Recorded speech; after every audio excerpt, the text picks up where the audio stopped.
Għandna bżonn sistema effiċjenti ta' trasport pubbliku għaliex Għawdex se tispiċċa popolazzjoni ta' nies il fuq minn 60 sena.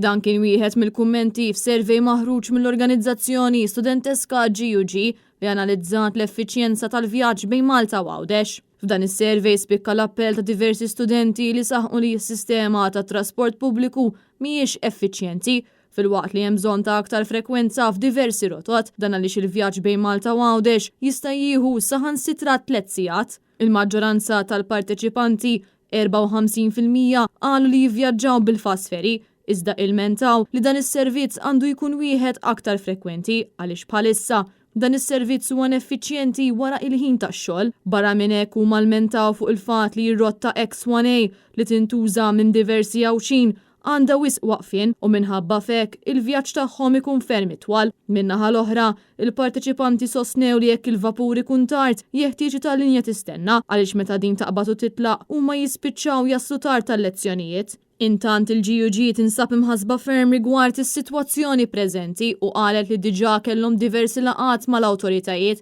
sabiex jitejbu is-sitwazzjoni. Il-GUG saħqet li jekk it-trasport pubbliku jkun iktar effiċjenti, aktar studenti se jagħmlu użu minnu u għalhekk dan kollu jispiċċa jwassal għal ambjent aktar sostenibbli. Barra minn hekk din l-organizzazzjoni żvelat li l-awtoritajiet diġà kienu wedwhom li se jirranġaw il-ħinijiet tal-fasferi sabiex jakkomodaw l-istudenti kif ukoll il-ħaddiema Għawdxin.